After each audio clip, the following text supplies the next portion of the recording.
In today's video, the solution to being skinny fat.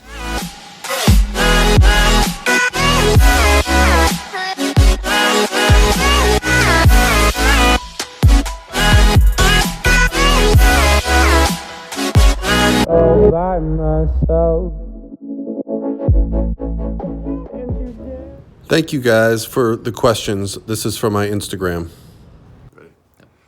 What's going on, guys? This is Paul Ravella and Dr. Joe Klemzeski coming to you live from Phoenix, Arizona. Yeah, pretty awesome here. So, Dr. Joe and I are out in Phoenix, Arizona. We're working on a project called NAMS Cert, which is basically, what do you explain what we're doing here?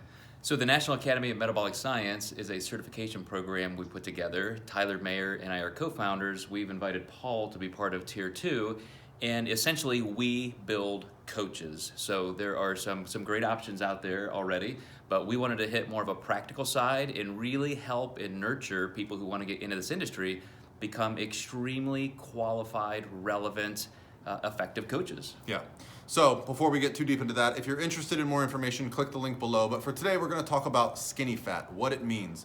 The question came again from my Instagram direct message. So thank you guys for sending quality questions. Now, when I have Dr. Joe here, who is basically the greatest mentor a person could have in this sport, I thought it'd be a great opportunity to get you on record talking about skinny fat, because it's one of those terms that's been around for a long time. You might even have some insight as to kind of where this phrase came from, like your history with it, and then we'll give you guys some solutions on how to resolve the skinny fat solution. So, give me your thoughts on what it means to be a skinny fat person. Yeah, so there are definitely a lot of people who are ectomorphic and have a really hard time gaining muscle, but at the same time, anybody can gain body fat even if you have a fast metabolism. Yeah. So a lot of people can churn through the calories trying to create more muscle development, and yet they're putting on body fat faster than they are muscle. Or somebody who's just kind of in the general population, not really training hard, they might have a pretty good metabolism, but they just get soft and out of shape, and so you end up,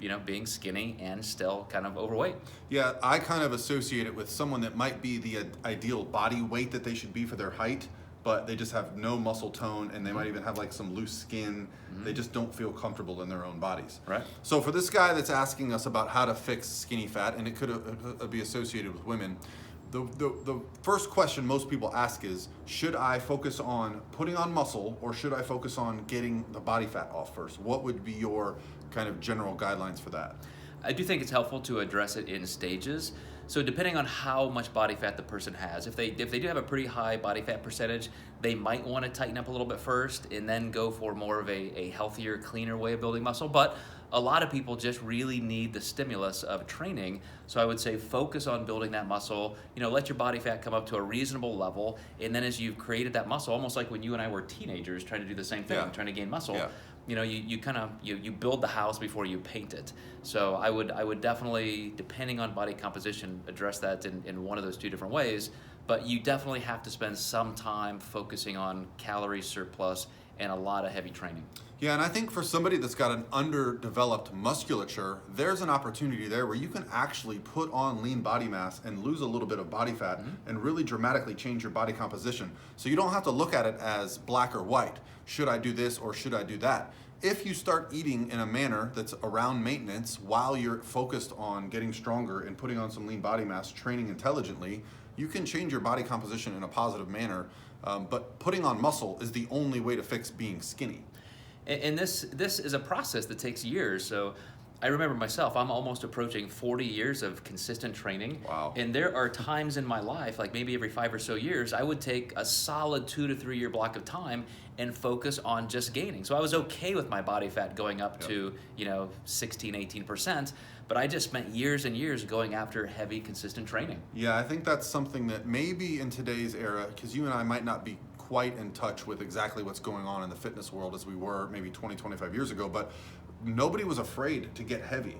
My goal was to hit a certain body weight. I didn't look at it as I need my body composition. Same here. I just wanted to hit 200 pounds, 210, 220, Yeah. while getting a little bit stronger in the gym.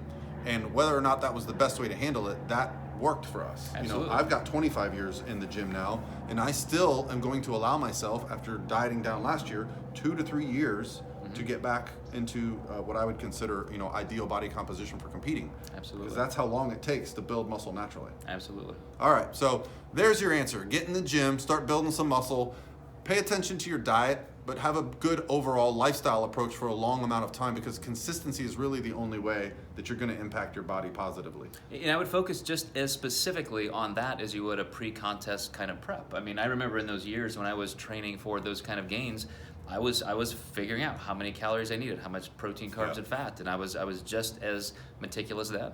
Yep. So get started, take small steps, don't overwhelm yourself, just get going. All right. You guys have a great day. We'll get a video out tomorrow. Let us know if you have any questions, comments below, and there is a link below if you're interested in the National Academy of Metabolic Science. See you guys.